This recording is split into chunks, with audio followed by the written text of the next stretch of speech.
cerita yang punya logika. Bagi yang tidak punya logika, skip aja. Pak Luhut Binsar Panjaitan baru saja bikin langkah cepat soal penanganan COVID. Seperti biasa, buat dia pokoknya nggak usah bertele-tele. Yang penting rakyat terselamatkan. Pada 6 Juli kemarin dia mengumumkan pemerintah akan mengimpor 10.000 unit oksigen konsentrator dari Singapura. Alasannya, suplai oksigen di dalam negeri tidak mencukupi untuk kebutuhan oksigen medis. Menurut dia, pokoknya mobilisasi oksigen akan terus dilakukan, mengingat peningkatan kebutuhan yang luar biasa cepat. Selain Singapura, impor juga akan datang dari Tiongkok. Pak Luhut memang keren. Tapi kayaknya dia tidak memperoleh masukan bahwa sebenarnya ada pengusaha-pengusaha alkes di Indonesia yang dapat membantu pemerintah mendatangkan alat kesehatan tersebut pada saat dibutuhkan. Saat ini terdapat 30 penyedia oksigen konsentrator seperti yang akan diimpor itu. Perusahaan-perusahaan itu terdaftar di Kementerian Kesehatan dan punya jejaring untuk mendapatkan alkes yang dibutuhkan. Juga penting untuk mencatat bahwa produk-produk mereka sudah memiliki nomor izin edar dan sudah diuji baik dalam hal keamanan, kualitas, dan kinerjanya dari Kementerian Kesehatan. Sebagian besar produk tersebut telah masuk ke dalam katalog elektronik yang dikeluarkan Lembaga Kebijakan Pengadaan Barang dan Jasa (LKPP) sehingga harganya menjadi transparan. Dan kata lain, sebenarnya sih pemerintah tidak terlalu perlu mengimpor alkes tersebut dalam jumlah besar secara langsung. Pertanyaannya, kenapa ini terjadi? Ini memang memalukan sih, tapi ya harus diungkapkan. Ada kekacauan koordinasi antara lembaga pemerintah sendiri. Ceritanya begini. Beberapa waktu yang lalu, LKPP menetapkan penghentian penawaran 79 kategori alat kesehatan impor melalui e-katalog berdasarkan arahan dari Kementerian Kesehatan. Istilah kerennya freezing, pembekuan.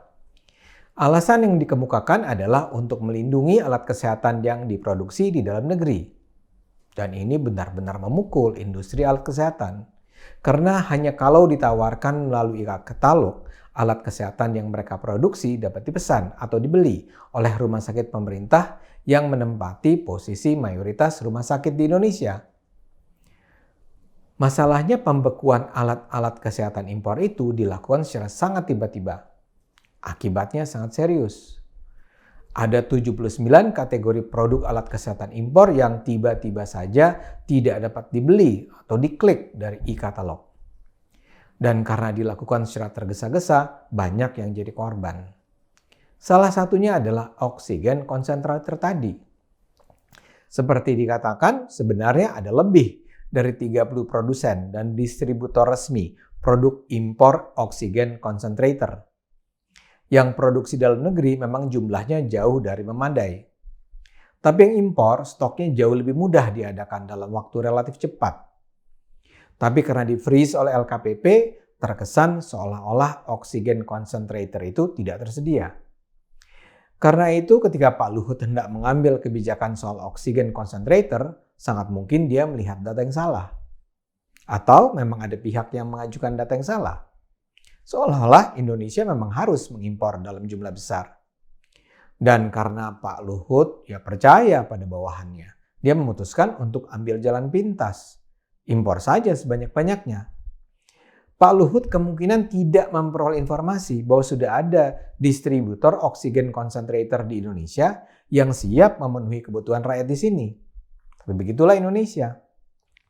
Bahkan dalam keadaan sekritis ini, ada saja yang berusaha mencari keuntungan. Saya menduga ada pihak-pihak yang mendapat rezeki berlimpah karena pelarangan penjualan oksigen konsentrator itu. Kita tidak tahu siapa, tapi sangat mungkin mereka diuntungkan oleh pengimporan dari Singapura dan Tiongkok ini. Yang jadi korban memang pebisnis alat kesehatan yang selama ini sudah berbisnis dengan mengikuti segenap peraturan di Indonesia. Dan sangat mungkin memang ada pihak-pihak tertentu yang berusaha membangun narasi bahwa alat kesehatan di Indonesia dikuasai oleh mafia kesehatan. Karena itulah pemerintah mungkin dibisiki untuk tidak perlu melirik para produsen, importir, dan distributor dalam negeri. Itu yang menyebabkan pemerintah turun tangan sendiri. Padahal pemerintah sebenarnya bisa bekerja sama dengan asosiasi-asosiasi produsen, importir, dan distributor alkes yang ada. Di Indonesia ada 2 asosiasi alkes besar, Gakeslab dan Aspaki. Anggota yang berhimpun di 2 organisasi itu mencapai lebih dari 1.000 produsen, importir, dan distributor.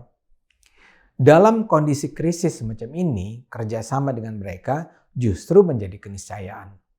Misalnya saja dalam hal pengimporan, pemerintah bisa memanfaatkan saja ratusan importir alkes yang memiliki jejaring luas, memiliki kemampuan memilih barang dan mengurus importasi dengan proses yang cepat dan benar, serta mampu mendistribusikan barang dengan cepat ke sentra-sentra yang membutuhkan. Bila pemerintah memang ingin menghabisi mafia alkes yang dulu dikenal menjadi parasit dalam industri alkes di Indonesia, jalan terbaiknya adalah justru dengan memanfaatkan asosiasi seperti Gakeslab dan Aspaki. Mengawasi dan mengendalikan perilaku pengusaha akan jauh lebih mudah melalui jalur asosiasi ini. Memastikan agar peraturan dan kebijakan berlangsung efektif juga jauh lebih mudah melalui asosiasi. Pemerintah tidak harus menangani semua sendiri. Libatkan saja para pebisnis alkes, namun dengan sistem yang transparan dan akuntabel. Begitu juga dengan niat mendorong produksi dalam negeri, itu harus didasarkan pada penilaian yang tajam tentang kesiapan produsen dalam negeri. Bermain-main dengan alat kesehatan sangat membahayakan. Industri alat kesehatan di Indonesia memang masih tertinggal jauh. Karena itu, pantas kalau pemerintah berusaha mendorong agar produsen dalam negeri bisa meningkatkan kapasitas dan kualitas produknya. Namun bila kualitas alkes dalam negeri yang digunakan sebenarnya masih jauh tertinggal kualitasnya dari produk impor, tapi dipaksakan untuk digunakan, yang bisa menjadi korban adalah rakyat Indonesia. Langkah LKPP yang dengan begitu saja memfreeze penawaran produk-produk alkes impor di masa COVID-19 dengan masukan dari Kemenkes misalnya sangat berisiko. Bisa dipertanyakan, mengapa harus dilakukan saat ini? Kasus oksigen concentrator hanyalah satu contoh. Ada begitu banyak alat kesehatan berkualitas yang akhirnya tidak bisa digunakan untuk melindungi rakyat Indonesia hanya karena kebijakan freezing ini. Dan ini semua tidak akan terjadi kalau saja pemerintah memandang pengusaha, importir, dan distributor sebagai mitra yang diperlukan untuk menyelamatkan rakyat Indonesia. Karena itu, barangkali kasus oksigen concentrator ini bisa membuka mata semua pihak tentang betapa penting kerjasama pemerintah dengan produsen, importir, dan distributor alkes. Pemerintah perlu memberi lebih banyak kepercayaan dan mengeluarkan tangan untuk bekerja sama dengan dunia bisnis. LKPP nampaknya perlu membuka kembali freezing A-katalog. Yang harus jadi prioritas saat ini adalah keselamatan rakyat Indonesia. Karena itu pemerintah sebaiknya melibatkan asosiasi-asosiasi alkes untuk bersama-sama memberikan pelayanan kesehatan terbaik bagi rakyat Indonesia. Mari terus gunakan akal sehat. Hanya dengan akal sehat, bangsa ini akan selamat.